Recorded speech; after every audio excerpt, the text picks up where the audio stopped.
Welcome back to Sports Card Culture Podcast number 27. In honor of Mike Trout. We are at our 27th episode. It is May 25th. I feel like I've been gone. I've been in a hotel eight of the last 15 days, so I'm happy to be home in my own bed, regular routine. I'm still kind of swimming from – I'm actually carded out. I've actually – two shows for 5 days. I was like – I'm done with cards for a couple of days. I'm good. Yeah, I still have to deal with cards. Cards next to you right now. Well, because I had to price stuff for the shop. But I was like, the last day I was like, I'm good. I'm ready to go. All right. But it was a lot of fun. I mean, a lot of fun, a lot of cards selling. So let's let everybody know you were in Dallas this last weekend. Yep. Flew down. Did you have a table? Yeah. So three of us split a table. So I had just one showcase. How much is the table? Me, Jeremy, and Sean. I think we rented display cases too, so I think it was like $250 with display cases. But we had like a huge pot of 16 dealers. Oh wow! Guys from all over the country, and they. So you were just went pretty hard. you just bring your big cards with. Yeah, I pretty much had big cards. I mean, I brought one carry-on, slab case basically, and sold one row worth of cards. I mean, I actually did not do as well as I did in the Dells. Well, yeah, but I wasn't ready to give away cards, and to be honest, like there was cards where I'm like, I got some offers. I was like, no, I don't want to sell for that. I think you should have sold everything because I don't know if you've heard, but the sky is falling and the market's crashing, and cards will never be a thing ever again. So I have a lot to say on this topic. I've been thinking about this topic all day. I've been having conversations with our customers all day. I've actually had 3 or 4 regular customers come into the store wanting to sell a bunch of stuff. And I'm like happily buying the rights. Well, I'm telling them, I'm like, right now, selling is the worst thing you can do. If you don't need the money, which this is another whole topic of like everyone, I think, and this is true in it's true in the stock market. Leverage is margin where you're borrowing money to invest, hoping in the short term you can make money on the borrowed money because you don't actually have it. You're investing. This is what caused the Great Depression. Exactly. Like we saw we've been seeing this in cards for a while. Guys racking up huge credit card bills with wax, hoping to hit something, grade it, get it back, and sell it, and then pay their credit card off. Bad idea, by the way. Awful idea. I personally don't put any money into cards that I think I'm going to need in the next year. Yeah. You should maybe even be a little more risk adverse. You could be longer than that, like 2-3 years out, where you're like, it'd be like right now. Like right now is the time to buy it. Now. There's a couple questions I want to answer. Well, I don't know if I agree with that, but go ahead. Okay, so I think you need to be wise on what you're buying. Yeah. One thing I noticed in Dallas, as I looked up comps on my own cards, the thing that's taking the biggest hit right now is the base craze is over. Like, in other words, like Zion Prism base PSA 10s. Yeah. There are a ton of them. Oh, absolutely. One thing I saw that was selling really well, so I had a guy fly down with us that was in our group who brought $250,000 in cash to buy. Wow. And here's the stuff he bought. He bought an exquisite Jordan auto for $60,000. Okay. He bought an SP Authentic LeBron auto BGS 9 for $45,000. But not an auto. I'm trying to rookie place auto. that card. Rookie auto. An auto. Yep, rookie auto. It's numbered to 500. I'm trying to picture the card in my head. And he made an offer on a Bill Russell rookie PSA 7. The guy had $75,000 on it. He offered him $65,000 cash. The guy wouldn't come down even $1,000. Not even $1,000. The last comp was like $78,000. So he was like priced pretty well. But like there was a lot of money being spent, but it was being spent on a couple things. One was vintage. The other one was modern, really low pop, rare. Well, here's the thing. Vintage. Graded. It's not like vintage isn't way up. No, vintage is way up. Yeah. The thing I'm shocked that's down is like 86 Fleer Jordans. If I had the capital, I would have bought every graded one I saw. Because you could buy an 8 for $10,000. They were doing 20 last summer. So, I mean, is that card really a risk long term? No. It actually has outperformed the stock market during the great crashes. I actually read a fascinating article. I sent it to you, I think. I don't know if you ever read it. Yeah, okay, I need to resend it. Maybe we'll attach it to the podcast. Okay. There's an article, a guy tracked Jordan rookies and the value of them. I think he tracked a couple different grades, like 9s, 8s, 9s, and 10s, I believe. in comparison to the stock, the S&P 500, when the market collapsed in 85, in 2000, and 07, right? Yeah. And the Jordan didn't even phase it in the short. So the fact that I'm like right now, the fact it's actually down, like you don't get to buy those at discount very often. But my argument is on that, and with whether now is the time to buy, is it might not. We were talking about a massively overheated market. I mean, everybody agreed it was overheated. It wasn't that like, oh, stuff is going up. Stuff was doubling in a month. Right. And then it would double again. And like, same thing with the housing crash. Right. I was a real estate agent during that time, and it just got to the point where you would see houses and you would say, no. Yep. This is not real life. And so I think let me throw out some factors that I see involved in this. And I actually think it's a good thing. It doesn't at all affect the legitimacy of this market. Guys, the sports cards as a market are the strongest they've ever been. Prices going down doesn't mean the market's not strong. It means there's people realizing exactly what you said. Just like in stocks, now's the sell time. Yeah. And prices are high, and so you had a lot of stuff get sold. I do also think, back to your point about the base card craze. Yeah. So there's no way of knowing this. We've had different guesses, and I don't know how accurate our guesses is. From 5 years ago, I think you had told me you thought there were 10 times as many collectors then. Yeah. I thought at the beginning of last year there was 3 or 4 times. Yep. Let's say it's somewhere between 4 and 10. Sure. Which I think. Yeah. Well, and part of it is, do we want to even class? Here's the thing: is I don't even know if we want to classify some of these people as collectors. No, but people in the market, actively in the market. Yep. So, let's say it's 4. Let's say it's the low end. Yep. That means the vast majority of people buying cards are woefully uneducated about the hobby and about its historical patterns that it has. Yep. So one of the things that I'm thinking, like one of the cards I talked about on the podcast a while ago was Kevin Durant's second-year SP Authentic. Yep. That you can get that card for $10. His Topps Chrome Raw, I just looked it up. I didn't think I was going to talk about this, but it's like 100 and 200, whatever. No, the Chromes are 1,000 raw. The second year. Oh, second year. Yeah, I'm sorry. Okay, they're like 150. Sure. SP Authentic's better than Topps Chrome, people. It's better than Topps Chrome. Better, it's always been better than Topps Chrome. It's an it was more interesting expensive. Yeah. It's less made. Yeah. It's it's better not Chrome. I like the look of it. I understand but that's that. up for debate, but John. No, what you're saying right now is back up for in debate. 2007. Nah, but right now the market is valuing Chrome. I understand. I'm not disputing that because I just said one's 10 and one's. So when you say better, you mean you like the look of it better? No, you not think the me. value is the better. market in general, at the time it came out, valued the SP Authentic more than Topps Chrome. Topps Chrome was just a basic set. SP Authentic was a high-end set. Same thing with EX. So that doesn't make any sense, right?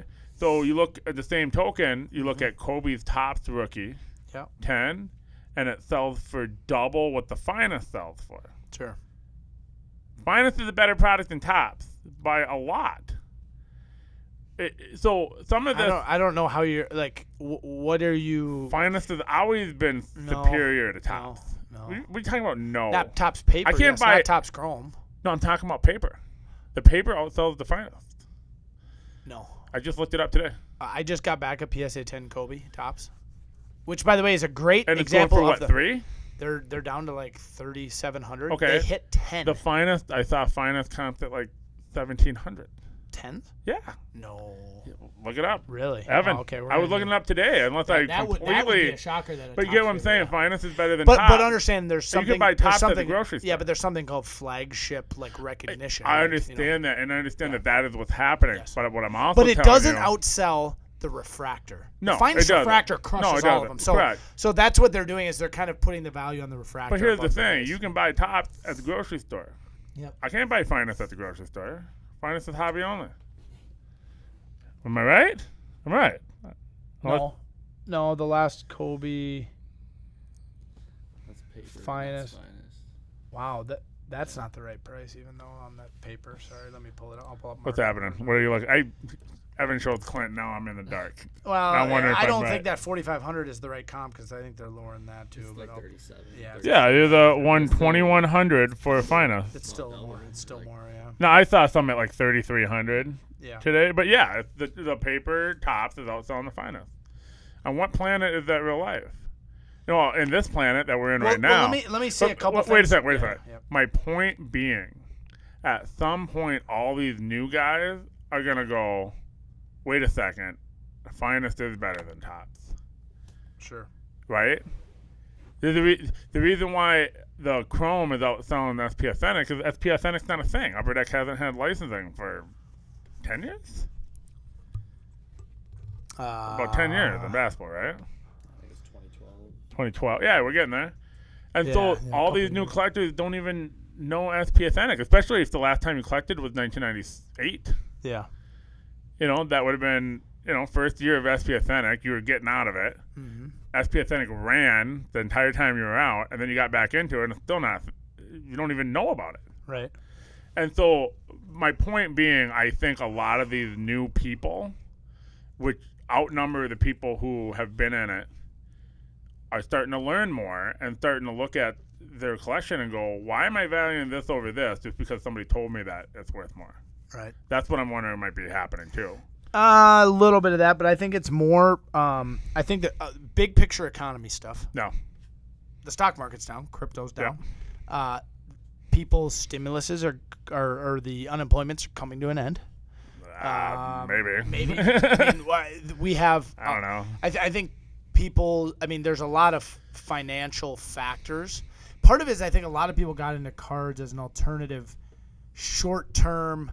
There's no way I can lose money. That's never the case. Anytime you can make money, there's risk, right? So we're all avoiding risk. Which today, when the guy came in to offer me his cards, I basically told him like, I don't want to buy them from you because I'm gonna have to offer you such a low price because I don't know what's coming in the market in the next 6 months either. Right. So I have to protect myself. I will buy them at half of current comps, but you shouldn't sell them at that. Correct. Like, I'm not selling cards at that. Like, Oh. are you kidding me? Like, part of it is that. So I'll tell you the card I bought this weekend. I only bought a couple. Card I bought this weekend was I bought an Ionix Brady rookie. Ooh, nice. It's numbered to 2,000. Nice card. BGS 9. Comps were 2,300. The guy gave me a good deal. He gave it to me for 1,680. Yeah. That card. As you look at the other numbered, so it's got two things going for it. First of all, it's got a very secure player. Nothing's changing his market. Ionix looks cool. But it's also serial numbered. There's 2,000 of them. I have no idea how many Impact Brady rookies are. How many Bowman base are there? How many? I like those. I still like Bowman. Trust me, I'm buying Bowman and Bowman Chrome. Oh, there might be 10,000 Chrome. Yeah, but if you look at the SP Authentic Brady, it's numbered at 1,250. Yeah. Nines are doing like 40,000. Right. So I'm like, okay, this is a But numbered again, Brady to a little bit more. Nobody knows about Ionix, another upper deck product. Yeah, That's another upper interesting. deck. And now the downside to the card I bought, which I try not to buy these too often, but this case I don't care. He's in his college uniform, so he's in. The Michigan gear. If he was in the Patriots gear, numbered to 2,000, it would be. I don't think it would be the 5 same times that. still No. because nobody would know what Ionix is. Yeah, you still never see that card. No. Like I very rarely see it. Like I've seen one at Bloomington in the last 5 years, and my buddy had a 9.5 and he just sold it. Oh wow. I was like, man, you should have sold that to me. And then the other thing I was buying was Zion Silvers, like not touching base cards, Right. not touching, just touching like low pop stuff. Yeah. You know, so I mean, and that's what was selling. So the guy set up next to me sold. He sold an Acuna Blue first for $17,000 cash. So there was still money being spent. There was a lot of people there. The traffic was amazing. But I think people are getting more sophisticated. They're getting more. They're educating themselves. I like that word. Sophistication. Yep. I think They're these new recognizing- collectors yes. are going, oh well, there's more to this world than I thought there was, than just Prism and just Tops. Right. And just Tops Chrome. And looking at, okay, like for example, the card I had in my case that I had the most asks about was the 09 Bowman Curry Blue. It's numbered to 1948. Okay. And I had a 9.5. I didn't see another one there graded above an 8. Well.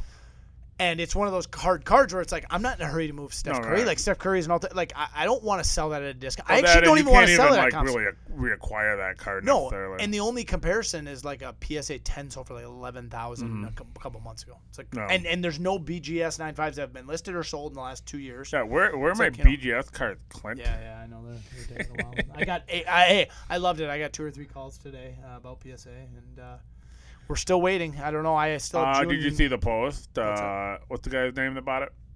Nat Turner. Yeah, Nat Turner posted that all of the PSA orders have been keyed in. Nice. So that's their milestone. That's the only thing that hasn't been keyed in is error. Somebody wrote something wrong on it, or the count's wrong, or whatever. Yeah. So that's a milestone. My regular service that I had in February. Yep. Is in grading, and if you look at what they're done through, it looks like I'm about 3 weeks away. That has the 05 Finest LeBron refractor. Nice. What'd you send that at? What service level? Regular. $65. Yeah. Or no, it was. Or it was up by then. It's 100. Oh, it was when like, I yeah, sent it was the yeah. higher price. Yep. And so it does look like they're definitely catching I will up. say this: we sent 2 cards in the last 2 weeks at the $300 service level, and we got them back within 2 weeks. Yeah. Our customers hit big cards and they wanted to grade them quick, right. and so like this Could be current at stuff Monsters. that's going out. 300. Yeah. I mean, you have to send it. Now I 300 did just get our oldest single sports card order popped. It's not back yet from your it's oldest not shipped. what? Sports card order. Okay. I think it was June. Now I still have a Pokemon order that's like May. Yeah. That's still not back. So Pokemon, for whatever reason, has gone to the back burner for PSA. I just don't know why all this stuff's not back. Well, I gotta assume that they don't have as many Graders. Pokemon graders. Because if I understand this correctly, the vintage guys only grade vintage, the modern guys only grade modern, the ultra modern, and I assume the TCG only grade TCG. I think you're absolutely right. And actually, the modern stuff has taken the longest. The ultra modern, they definitely have more graders. Yeah. They have, I don't know. It's easier to I would understand. guess it's 80-20 or something. Oh, wow. At PSA. Because think about how many more modern cards are being opened and immediately graded relative The thing about to vintage, though, is vintage requires a much more nuanced hand. Yep. Like, the difference between a 3-5 and a 4, you know. Yeah. I mean, Whereas you're looking at a very small you're not detail. seeing a lot of modern cards are not getting under 8, so they don't even have to deal with those lower grades. Right? Absolutely. Yep. No, it's definitely different graders. Now, back to the overall market. This is the opportunity where if you're listening and you're an investor in cards like I am, like you are, John. I mean, it's not our business, but I'm also an investor. I would watch, just like I think in crypto right now, there's some buying opportunities. Hopefully you have some money on the side. Hopefully you've been preparing for this, saying, hey, I'm going to sell some stuff at the top and buy back at a discount. Now, I'm not going to try to predict that for anyone, but I think as you watch, we're going to see this thing stabilize. You know, we saw this exact thing happen. We saw this exact thing happen last March. I was on the way to Chicago for the show. Oh, yeah. They closed the show for COVID. I turned around and drove back, and it was skies falling. Like, literally, we saw 20, 30, 40% drops within the next month. And then it took off. Though. Yeah. Because that wasn't even necessarily people were selling. That was an economic fear. But that wasn't people were selling. That was everybody just stopped. Yeah, everything stopped. They weren't buying, they weren't selling, they weren't nothing. Yep. And then the people that had to sell, cheap. took the hit, you know. If you have to sell, like, you don't want to be in the place where you have to sell. That's you're always getting a worse price. This is the advice I give to my customers. Now, this is the advice I give to customers who are not investors. Like, if you're like, I got $100,000 bankroll to invest in cards, and this is something I'm getting. Okay, that's fine. Don't, if that's you, this is not advice for you. But if you're just a collector, I say, look, you take your budget. Yep. Cards are your entertainment portion of the budget. Right. That way, if you spend $200 a week, $200 a month, $200 a year, doesn't matter what it is. Yep. If that is your entertainment, then your cards can go to zero. And what difference does it make? What difference does it make? You had fun. Yes. You opened that box. Yep. You got to come to the shop, talk to John, and What up, about John? what you pulled. What up, John? And then, okay, they went to zero. So what? You had fun. That's cool. What's cool about cards, though, is you can have that. If you stay in that entertainment budget, you hopefully you go, oh, I have some value here. Right. Maybe it's half of what you spent. Maybe it's 75, Yep. or maybe you're up. Yeah. Or maybe you double or triple because you really like the guy. And this is the same with stocks. Here's the beauty of buying a card. But that's why it's or a different than stock. stocks. Yeah, but here's the beauty of buying those things. It's you're no one's forcing anyone to sell. Right. So you don't have like when I was at the show, someone could offer me like there was times where cards I had with me, they looked up comps. Yeah. And the comps were low. I didn't want to sell at that. Right. I'm not forced to sell. Like you don't have to sell at the current we comps. talked about that right before the podcast. You said something about the Jay-Z. You asked me if the Jay-Z was listed on eBay. I go, no. And John doesn't like selling cards. I had it so for he doesn't list things on eBay. $2,000 at the Dell show. So John's a collector dealer. We call these guys collector dealers. It's No, but actually a here's the deal. unique sector of I them. have this Jay-Z auto for $2,000 at the Dell. It didn't sell. So when I go to Des Moines, it's going to be $2,500. And if it doesn't sell, it's going to go to National for $3. I'm just going to raise it $500 every show I do. So basically, you're saying I don't want to sell it. No, I don't want to sell it. Okay. Because I think there's so few of those. I'm I never saw going one to of those this acquire weekend. another one. And you know what else I saw this Which weekend? one? You know what I saw this weekend? I asked the guy the price on it. I was Yeah. at trade night one night. I did some Okay. trades. A guy had the finest red refractor PSA 10 Jay-Z. The 5. No, the one out of your set. What do they number to? They're not to 5. The refractor. Oh, the base. The base? Not the relic. No, the base, non-auto. The Oh, base okay. finest. Yeah. Red, Very nice. What do the reds number do in that set? They're like something weird. No, reds are high. 179. Yeah. Yeah, but 179 PSA 10. No. I think Black is the 19. I think he had 3,500 on it or something like that.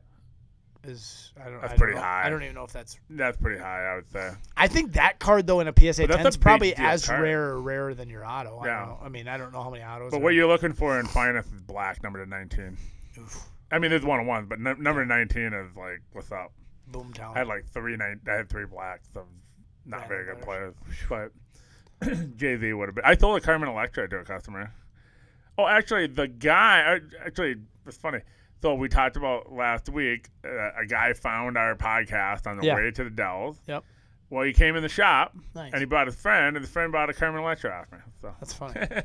Nice. Podcast working. What up, guys? Thanks for stopping by. Nice. I got to give a shout out to my guy Mark. Mark's one of our customers. What up, Mark? Mark's making me a framed Molitor piece that I'm giving my dad for Father's Day. very He was cool. in the shop today, but he was talking about the podcast. Yeah. And he was at the Dells, and it's always fun to see. What do you say about the last podcast? Any good nugget? He actually quoted something out of it. I wish I could remember exactly. And when he said it at first, I was like, "That sounds familiar." And then he's like, "I listened." I was like, "It was something. It was witty. It was Mark style." Very cool. So, what are your other thoughts on the market, John? I mean, as far as like, what's your approach on buying? So right here's now? the thing. I actually wouldn't. So I have to buy in general. Mm-hmm. But here's the issue. So we're in a correction. Yep. And you never Which know. is normal. We never know what a cycle looks like when you're in the cycle. Right. After it's all done, everybody looks back and go, "Oh yeah, obviously." No, it wasn't obvious. You were in it, right? Right. How long do you think the slide's been going on? 3 weeks? A month? Yeah, I mean, certain stuff like so this I'm just going to use this card as an example. A PSA 10, 96 tops base Kobe rookie. Okay. Yeah, that's a good one. Okay, so this card in the last Bellwether. this is going only 30 days. I actually want to pull up longer. Yeah, I'm gonna pull it up a little bit longer. I want to go back 6 months. I think it peaked about February, I assume. late February, and it peaked at $10,000. Okay. And the last sale in a PSA 10, I think, did $3,600. So the peak was February 10th. What's up? I'm smart. So February 10th, it hit 10,000. The last sale was 3,500. Right. We're talking 65% on that card. But it'd be nice to see what March and April look like. Okay, just so in now case it was 9.9. Now then- here's what I'm gonna do. I'm gonna go back a year, and I see it. It jumped all the way to 5,000 last summer. Okay. And then it came all the way down, and last December, all the way through the fall, it was steady at 2,500. Mm-hmm. Then it jumped to 5. Then it jumped to 10. that's not normal. Right. To see it go from 2 to 10. Yeah. Like, I wish I was the guy selling it at 10. Yeah, absolutely. I would have been selling at 10. So now you're looking back and you're going, you're looking back. Let's look back over 2 years. But understand it's a stable. No, what are we're looking at base paper. Base paper 10. Yeah. So we're looking at the pop's not that high. It's only 3,000. So I mean, relative. Yeah, but it is at 10,000 a card. Yeah, no, because the market cap at 10,000 a card is still only. Let me tell you. Well, 3,000 times 1,000 would be 3 million. So $30 million. 3,000 times. $30 million. Yeah, that's. $30 million. That's I'm really smart. Do you realize how little that is relative? Dude, do you realize billionaires could eat up I all of the market cap on that, all these key but players? I understand that, but this is a base paper. We also got Chrome, we got finance, Yep. we got I understand. Yeah. and parallels and whatever. So the paper tops isn't a big deal. I've always been baffled It's the flagship card. I understand that, but I've been baffled by that because the hobby never looked at paper tops as that big of a deal. Yeah, but then with until the Trout, last 2 years. then with Trout, they went nuts, Right, and so right. then it's trickled down. But of course, that's updated. That's not even base set. Yeah, but it's paper. Oh, right. Yeah. And so that's what I'm talking about. Is I Right. think there's like, why are we putting so much effort into some of the more common cards, which that is one of them. Now, I'd say it's really common raw. And here's the problem is I had a customer text me some photos a couple days ago saying, hey, this guy wants to sell me this card raw. The guy wanted like PSA 9 price on a raw Kobe that was way off center. I'm like, I'll sell you a 9. I have a 9 in my case for less than this guy's asking raw. Like, don't let people sell you a card projected on the grade in the market now when by the time you actually grade it and get it back, the market might be different. That's the worst. By the way, people are finding out, getting their orders back right now. They're like, I could have sold it more raw when I sent it in. Yes. And so, by the way, it reminds me of something. Go ahead. Well, I'll say this much. I think what's affecting the wax market, which the wax market was way overheated price-wise. It's coming down. But one of the things I think that's affecting that is what was driving the wax market was people ripping it and then immediately being able to grade it to justify the price of the box. Correct. Where now grading shut off. So part of this isn't – I wouldn't say it's completely – there's some artificial dynamics here. PSA's closed from taking orders under $300. Yeah. So basically what it's done is it's put pressure on, okay, well now if I want to move a raw card, I don't have a way to maximize it until once they open up, I'm still not going to be able to get that card back for a year. So part of it is if you're able, and this is true in the stock market, if you're able to play the long game, this is where you crush. If you had $10 million in 2007 when the stock market crashed, you could have closed your eyes, picked any S&P 500 company, and you could have made 5 times your money in the next 5 years. Now, I will say this, though. This is what I was getting to is we're probably still very early in the correction. Yeah. And so you don't want to, the second it corrects, just go, I'm buying, right? Yeah. No, because it's going to slide more. Yeah. Maybe, because we don't know. With PSA, if PSA July 1st says everything's back open, the slide's not going to last as long. Yeah. And so that's and then that goes back to you don't know what part of the cycle you're in until it's all done. Because think about what PSA is essentially doing here. Remember when the whole short squeeze happened on AMC and GameStop?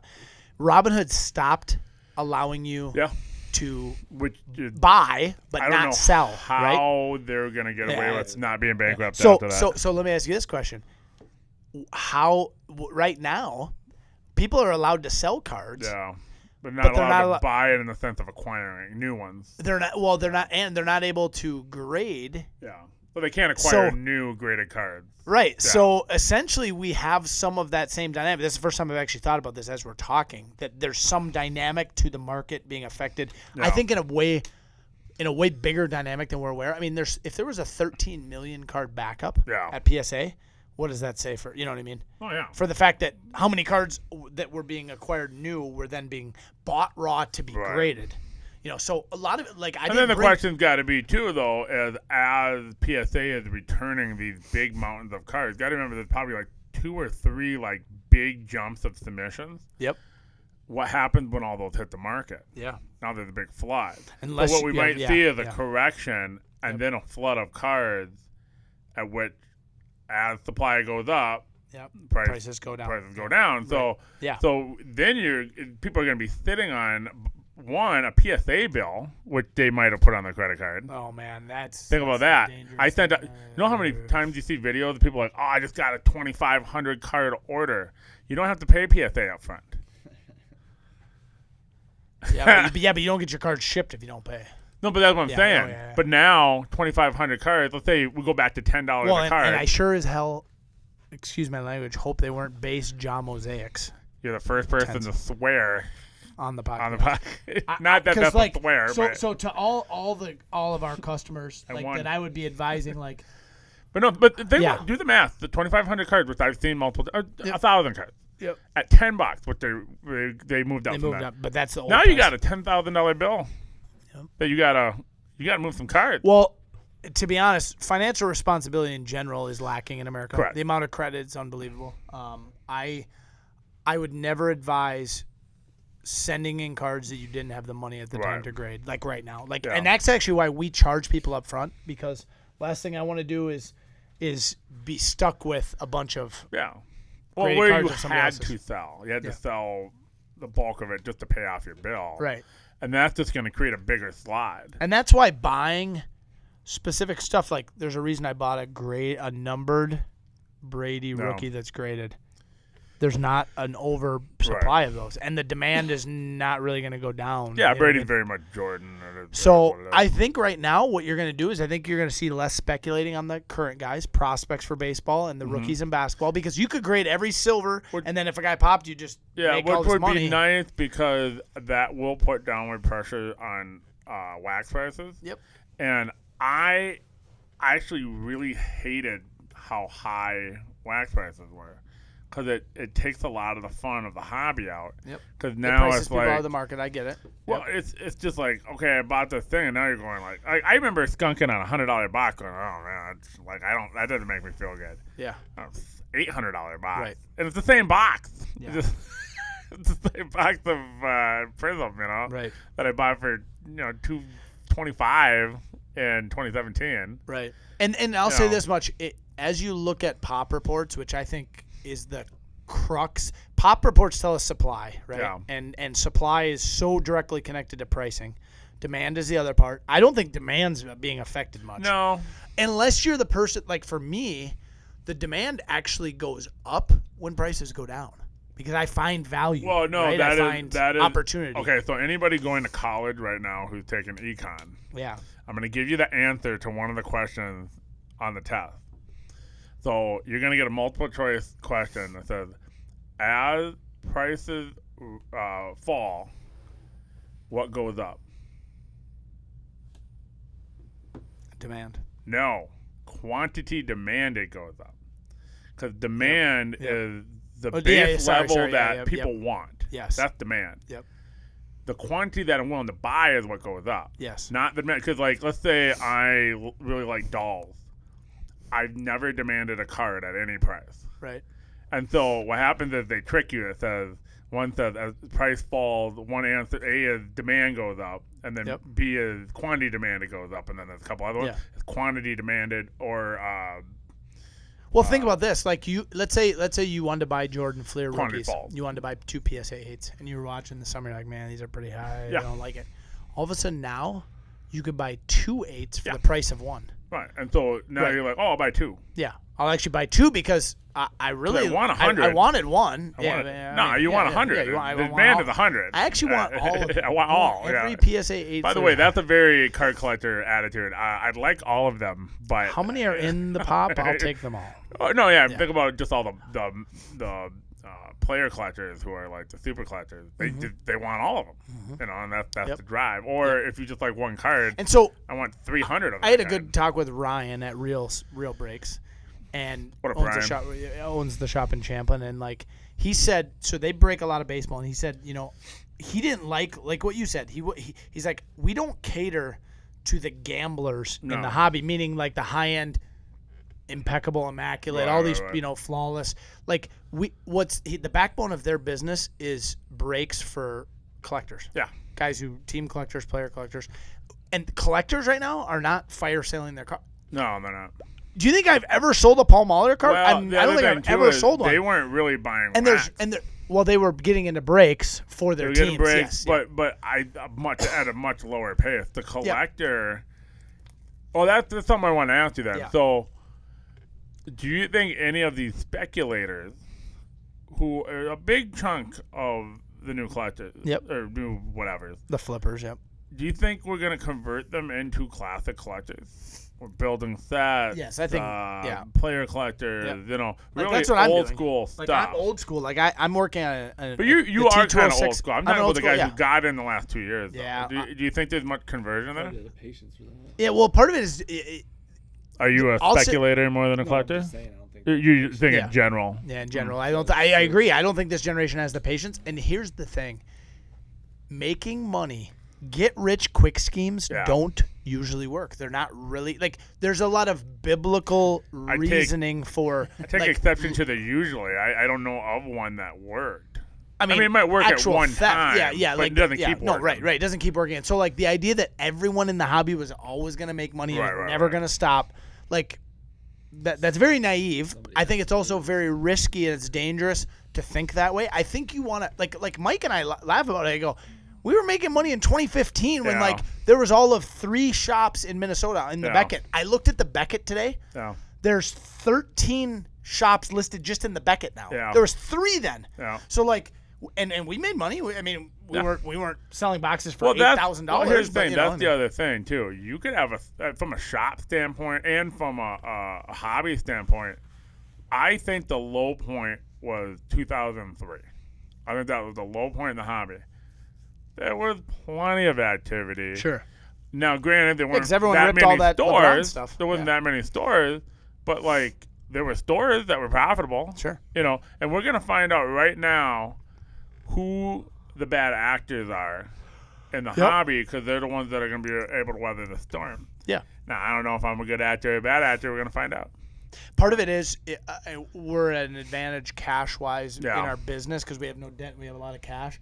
But also Mike and I are very conservative right now on extending ourselves. Like you said, I think watching for a period of time is smart. And still collecting and still like we're still I collect Tom Brady.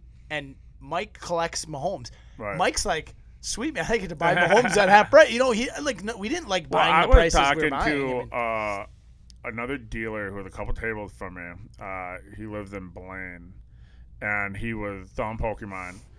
And we were talking about Chilling Reign, which is the next Pokemon release. Okay. And we just thought, he's like, oh, how much did you get? And I said, oh, I didn't get my allocation yet. He goes, oh, just sent it to me. And I go, oh, I can't check my email, my work email, my Outlook email on my phone. So I was like, okay, I probably got my allocation.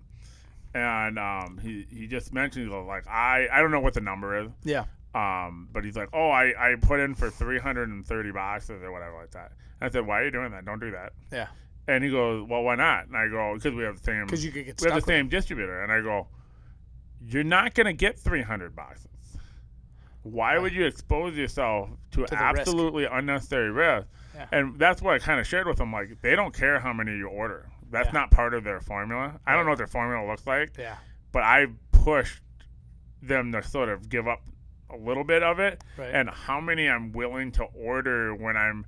So I'm like, if you're going to be allocated 10, you should put in for 25. Right. Then that way, maybe it softens. You get a little more. You should, but why and you should be honest with yourself. I couldn't move 230. No, I can't. Like they would have to move them to dealers at cost. But he kept saying like, well, I could move that at that price point. Well, yeah, I get that, but that's not what I'm talking about. I'm talking about the market has shifted, and now they're $95 a box. And you're putting the order in before 6 months before. And absolutely. And so when I first started selling Pokemon, Sword and Shield was $95 a box. Yep. Not very much over cost. Yep. And that was kind of how it went. You had to sell a lot. Well, you know what our best. But I could also keep reordering it. Well, and our best-selling product of the entire year, believe it or not, has been Upper. Part of it is local, but Upper Deck Series 2 hobby boxes. They started at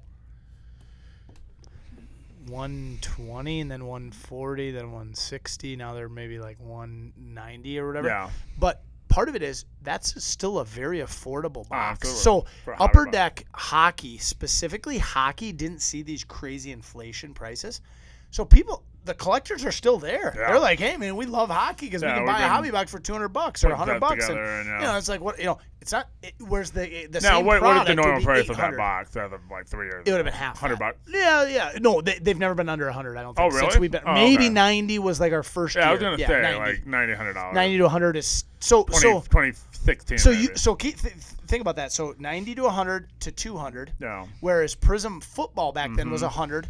This year it was 20. Yeah. Dude, it was like 1,500 right out the gate. So we're going, even the multiple. The multiple doesn't make not even right. close. So I think that's where you kind of go, okay, so what's overpriced and what's not? You know what I'm saying? And I think this year's football products, we're going to see prices come back down, and it's going to be a great class. So I think a lot of guys are going well, to the other thing, too, what I was going to say about the wax is, like, it's fun to go, hey, I'm going to really save up and buy a case of Bowman. Yeah. And that case is $1,000.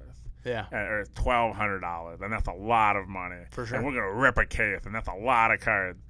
Now that's 2 boxes of jumbo. Right. Like, that does, like, so if prices can correct on it, I think it's going to be much more fun because you can bust a lot of stuff from the busting side, and you're not just destroying yourself. Well, and let me ask you, what impact do you think Target not selling in store has on this? How do you feel like that factors into A lot of people keep saying it just depends on what the reaction to it's going to be. I keep saying that Topps and Panini need to create collector clubs.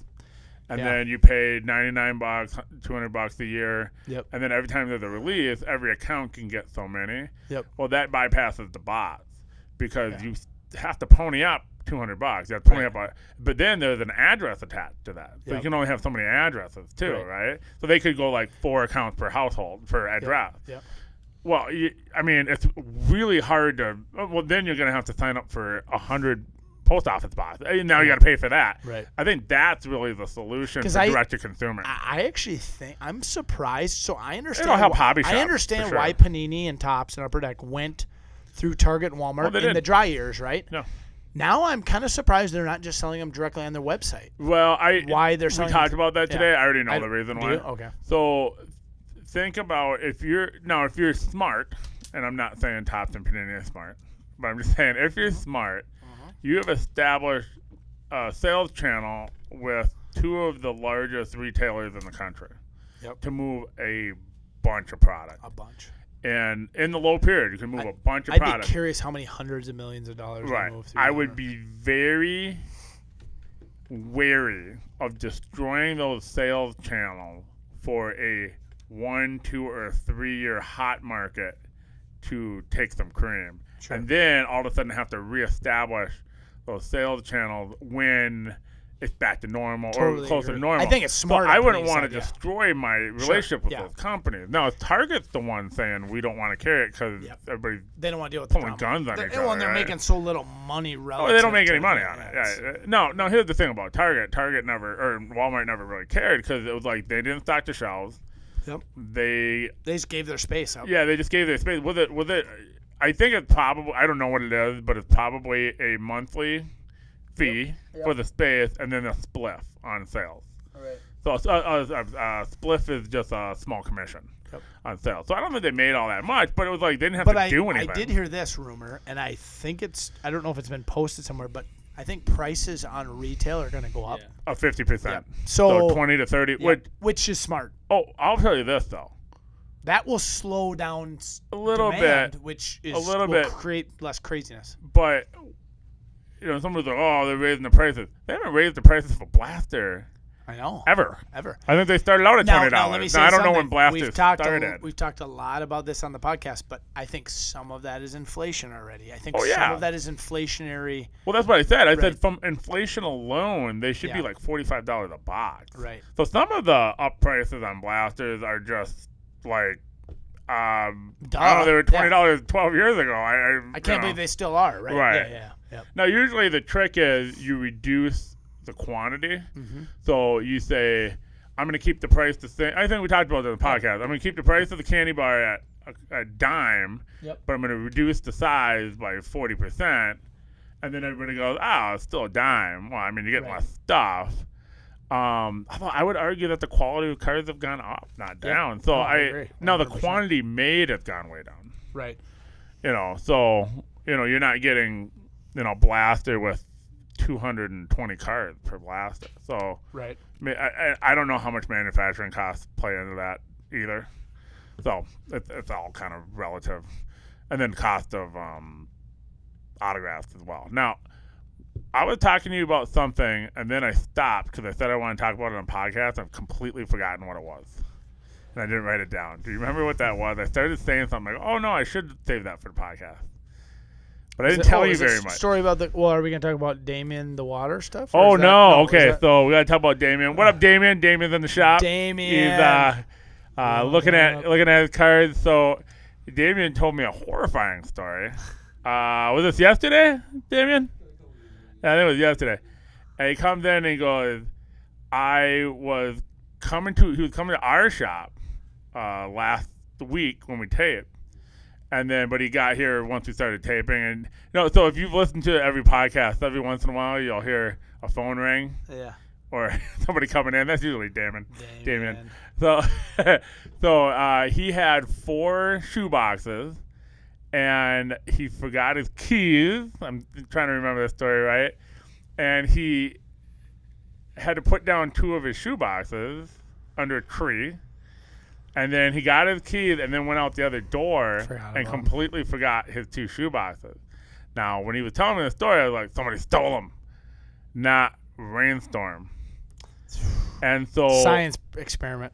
Sports cards and rain. We've learned a few things, and I don't know how applicable this is because don't leave your cards outside.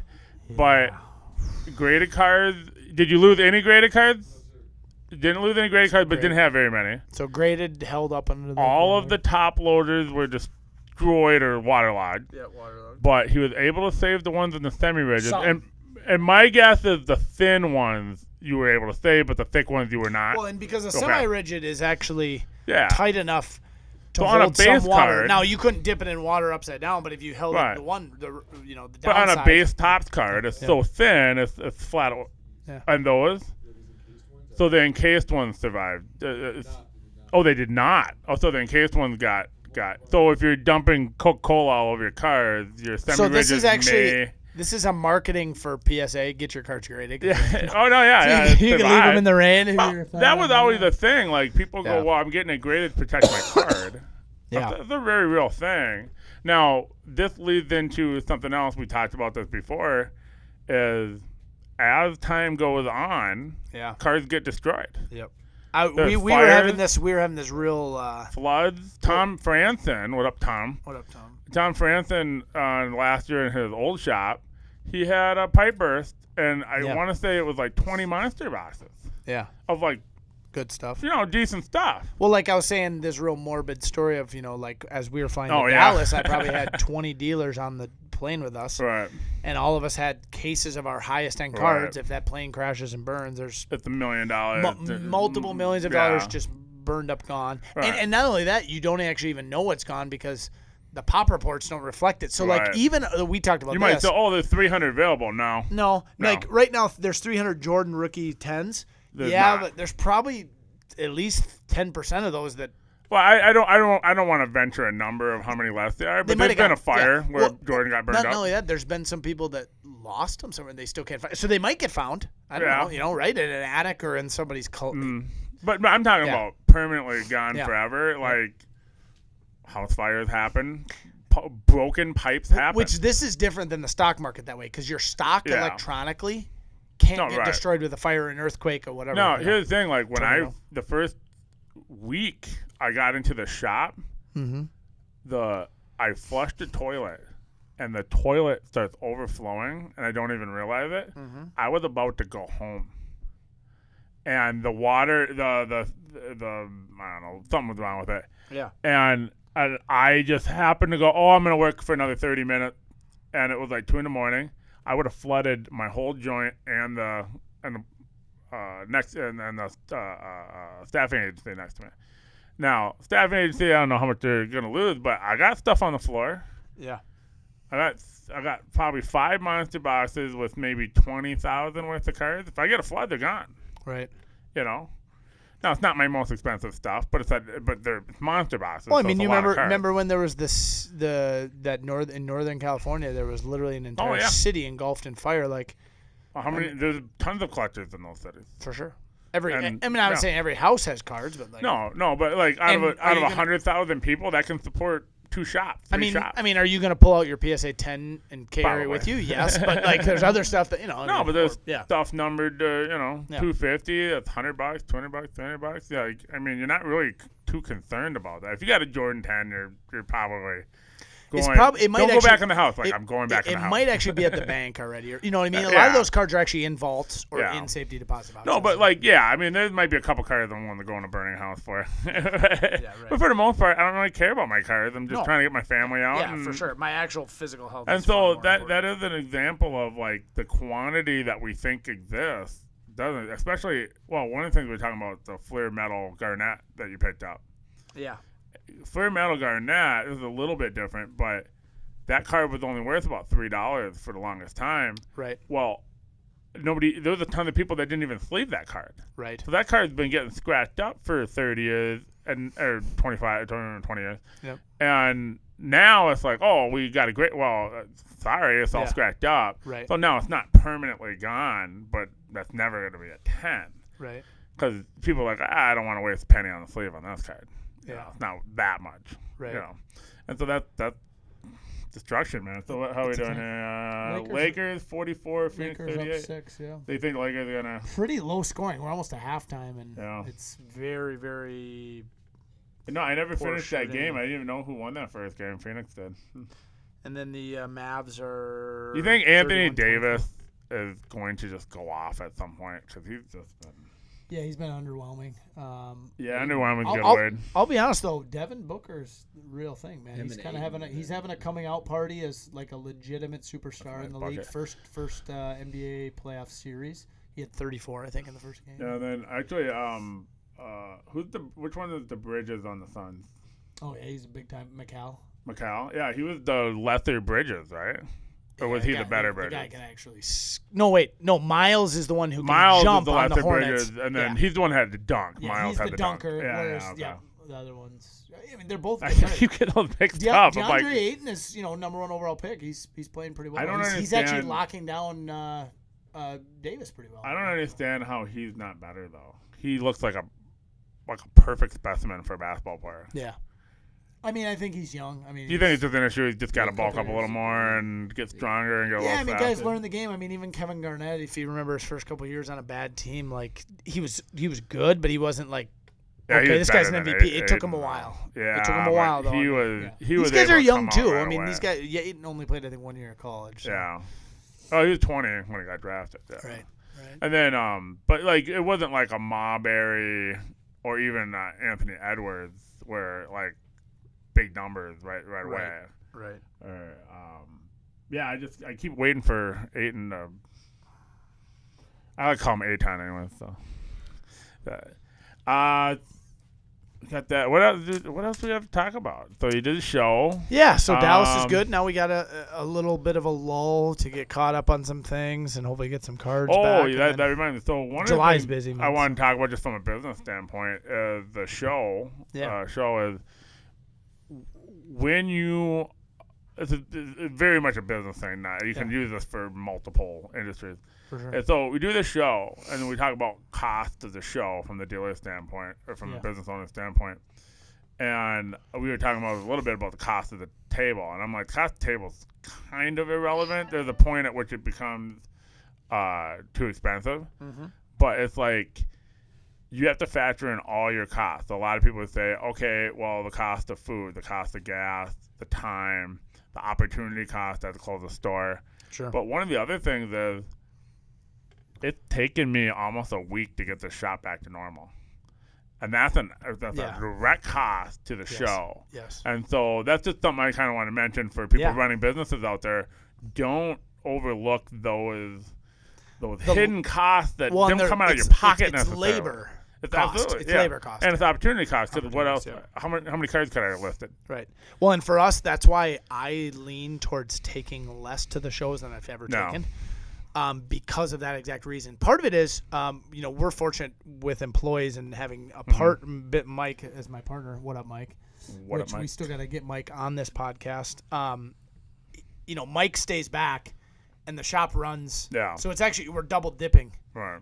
And I'm trying to not take things that could be sold in the store, whereas having to close the store in your case is actually you closing the store is the biggest cost. It is. Right? Now, here's the thing. Now, the closing the store is a very obvious cost. Mm-hmm. But how many hours I had to spend kind of getting the shop back to normal, that was more of a hidden cost. You're kind of going, I'm kind of just getting back to normal. You weren't even aware that. Yeah. Right. And then, of course, K-Bid ended, and so I'm doing pickups while trying to do it. And, can I get 5 minutes to finish this task I got going on here? Right. What else we got? We're in the I literally have no notes. We're in the heart of NBA playoffs, which I love this stretch. To see, there's probably going to be. I mean, the Nets are going to win it. 2? The Nets are going to win it, but I think 2 or 3 guys. Yeah, there's going to be a couple guys, and so even in a down market, I was actually looking at Sports Card Investor. There's still guys whose cards are going up. Oh yeah, let's talk about that. So we'll take a look at this. So price movements by player. Now, here's the thing about a down market. The guys you're used to aren't the guys getting the bump. Right, it's the hidden guys who... It's the guys who are performing that we weren't performing. And I'll say one thing. I set up next to a bunch of guys this weekend who had a lot more soccer than I'm used to. The soccer market is really strong. Very strong market. Yeah. Part of it is the guy made a good comment to me. He goes, the guy in France doesn't care about the NFL. No, he doesn't. The guy in Italy could care less about... But they don't collect cards. They do now. Yeah. They do now, and they're collecting soccer. And so some of the soccer, I think that's a market that has a lot of opportunity to expand, obviously. Because it hasn't been an established... We've been waiting 30 years for that to happen. And I think it's beginning to happen. And I think the soccer fans enjoy cards. I'm recognizing... I don't personally enjoy soccer enough. Now, I know the World Cup's coming up, so a lot of people are preparing for that. Yeah. I mean... I care less, So anyway... let me ask you something. So I bought a collection that had a lot of tennis and a lot of WNBA. Okay. And I ended up with a stack. I'll show you after the podcast. I got a stack of about 20 WNBA cards, like big cards. Mm-hmm. And I'm like, no, I'm not going to sell these. I'm just going to put them away. Yeah. I've been waiting 25 years for WNBA to do something. I know Prism's selling well. Do you see WNBA ever really being... I'm not saying the same as the NBA, but really being something that we're collecting? No, because there's not money being spent on it yet.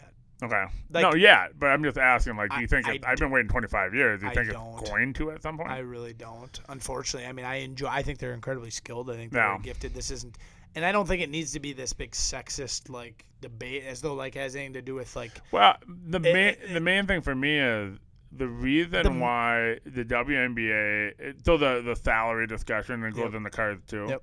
The reason why is not even close to the same amount of money is because the women are not going to watch and the women are not collecting. Right. If the women were to start collecting, the men are the ones spending money. Right. The men are supporting the WNBA too, and the cards. And the men, to be honest, the guys that were buying cards this weekend, a lot of them are men, upper middle class, own their own businesses, definitely in the higher brackets of earnings. Yeah. And they're the ones that have the disposable income. So you would need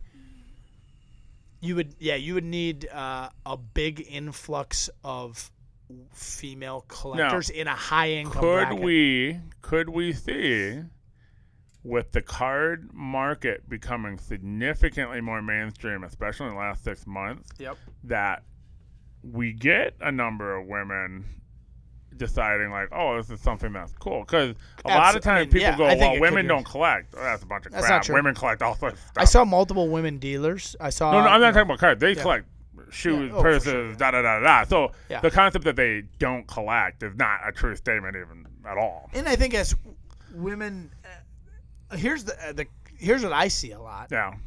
I do see conflict between men and women on the card front often relative to women not recognizing the actual value of sports cards as an investment, and they just see it as like my husband's wasting money. And there are people who are irresponsible, like we talked about, who are ripping wax in a gambling sense that is irresponsible with money they can't afford to lose. It's like that's wrong, and so that's caused tension, I think, between husbands and wives on that front. And so women getting on board with it, I don't know, man. I will tell you, there is a couple in Minnesota, and I've seen them since I was a kid. Yeah. And they both collect very different. I think the husband was a dealer, and then his wife went to shows with him. Sure. But his wife, they were in their 70s and 15 years ago. Yeah. So, she would come up to my table and go, all right, what twins do you have? She liked what she liked, and she looked at it, and I would make a $10 sale off of her, and I think they were always walking together and holding hands and stuff, and I was like, oh, that's awesome, so that's definitely something. I do have another customer with husband and wife where the wife really enjoys opening stuff and putting stuff in sets, and so it's definitely something that can happen, for sure. And so with it becoming mainstream, maybe. Yeah. That's awesome. Back to Sports Card Investor, the top in the last 7 days, biggest percentage, is a guy named Dominic Kubalik, who is a hockey player. I have one of those. 19 Upper Deck Young Gun. I have a 9. Nice. What's the 9 going for? I don't have the price. I literally have I brought it to the show. And then I have number 2 is actually a soccer player, Adama Traore. He has a rookie in Prism Premier League. Premier League is Manchester United. That's the league. I mean, it's the main product. Bundesliga is a big one in Germany, and then there's others. I mean, I don't know much more than that. The third is another hockey player, Alex. I don't even know how to pronounce it. 17 Young Gun. How do you spell it? Nedeljkovic. And Nedeljkovic. Probably Russian.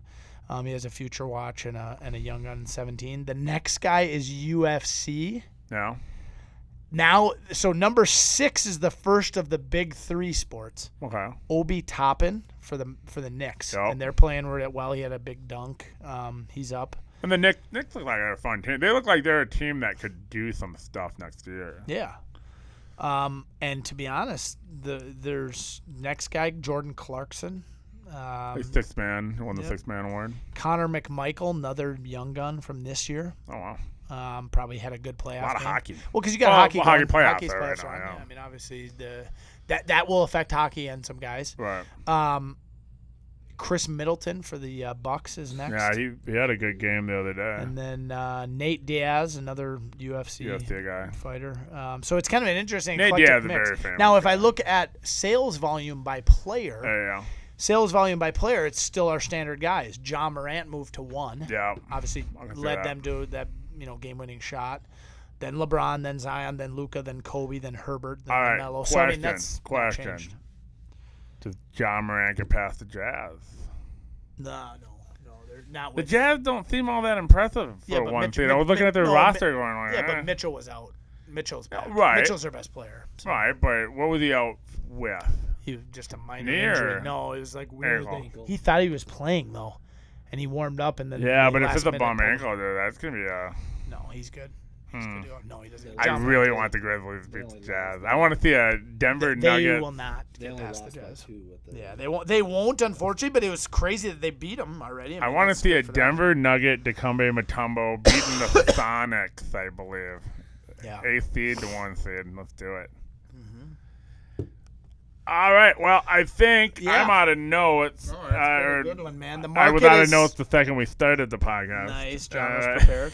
Well, hit that like, hit that subscribe. We appreciate you guys all listening. Definitely continue to send comments, and we'll look forward to next week.